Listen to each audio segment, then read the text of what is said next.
Hey, what's up everybody? Chris Flick here. Today we're going to take some time and we're going to talk about how to prepare yourself for the fall sports season.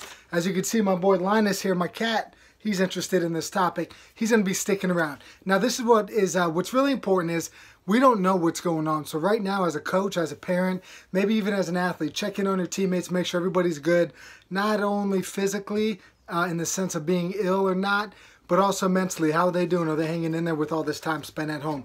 It's very tough to kind of stay focused and stay happy when you're forced to be at home. And, if you're not physically moving your body and you're not physically doing things, it could kind of wear on you mentally. So that's number one. Make sure the well-being of everybody that's on your team, that's your coach, that's your, manager, whatever it may be. Check on them and make sure they're doing good. Now, when you do, if you are partaking in a training program on your own right now, I would say the focus, say you're going to be a fall sport athlete, you're going to play football. Football's a sport where you need some strength, but right now it's tough to get in the weight room. So, your conditioning is going to be number one most important thing because that's what takes time to build. So right now, leading up to the season on your own, I would make sure that your conditioning is on point. And if you play a sport like football, I'm not talking about running 2-3 miles. That's for cross country. We're talking about these quick bursts, anything from 4 to 10 seconds. Really just working on being as explosive as possible, and then being able to repeat that over and over and over again. So one thought is you could simulate a drive in football. So, every so often you're going to do 12 5-second sprints with 25-second break. That's pretty much, the play's last 5 seconds. The time in the huddle is roughly 25 seconds.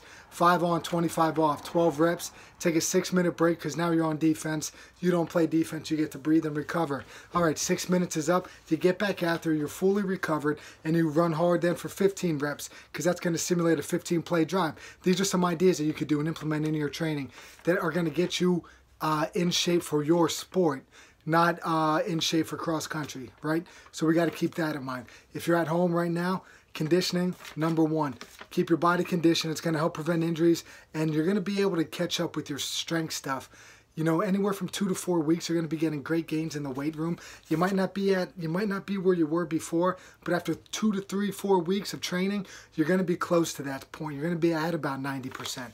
So that's what's important there. So condition right now on your own, and whenever the time comes when that weight room opens up, then we'll get in the weight room and try to build some strength. And when that does happen, there's a few things that I would recommend to you coaches out there. Make sure you warm them up nice and good, 10 to 20 minutes, because we don't know what they've been doing. Try to get the mobility and the flexibility back, get the blood pumping pretty good, make sure they're nice and warm before you start doing some intense stuff. Get rid of that mental toughness mindset. Do not try to tear these kids down. Do not try to crush them with these first couple workouts. You're going to have to be careful and you're going to have to be patient. Be a good coach. Feel out the room. See where everybody's conditioning is, and base what you're doing off of where your team is, let's say.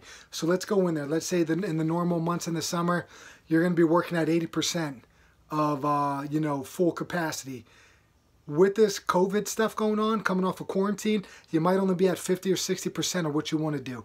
Eventually, as the weeks progress, you're going to be able to crank it up and get back to that 100% output close to the season. So we're going to start very small. We're going to start at, say, 50% each week, ramp it up every 5 to 10% until you get to that point when it's July and August and you're ready to crank it out at 100% full speed. As a coach, I would say this. I would plan for soreness because it's going to be there. We don't know what a lot of these kids are doing. And once you get into that weight room and you start doing some big compound lifts, these kids are going to be sore. Parents, keep that in mind too. Don't think your kid's being a whiny little brat. Understand that he just sat around for a long period of time.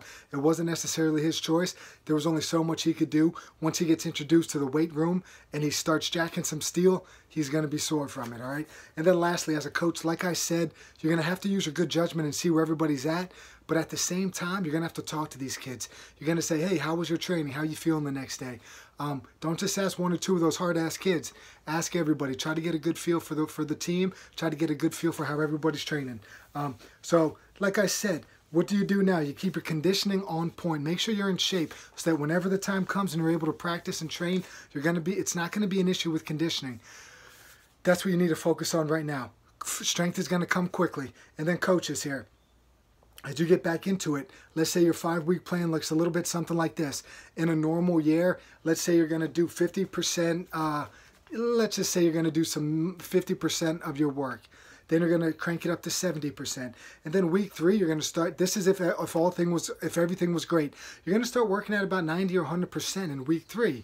But now because we have this quarantine going on, you're going to have to rethink your strategy a bit. Maybe you start at 50%, then you work 60%, and then you're going to go to 70%. That week 3 is where it's going to be different. We're still going to slow play this thing. When everything is normal, week 3, we're going all in and we're going to start cranking it up. But right now with this quarantine, we're going to only work at 70%, then we're going to go 80, 90, then we're going to go 100%. We're going to try to push off that 100% crazy full bore effort like a normal preseason. We're going to try to push that off as long as we can here, because we don't want our kids getting hurt because of overtraining. We don't want to break our kids down so much that they can't give us good quality effort the next day. We could kill them on Monday, but if we want them to come in Tuesday and give us some good work, they're not going to be able to because they're going to be so beat up. So let's be good coaches. Let's use our brains a little bit. Let's feel out the room. Let's get some input from the kids. Let's not crush them. We're not building mental toughness. We're trying to build championship teams. And then when the fall comes around and the state says, let's get back after it, we're going to be good to go. Hope you guys enjoyed this one. Peace, everybody.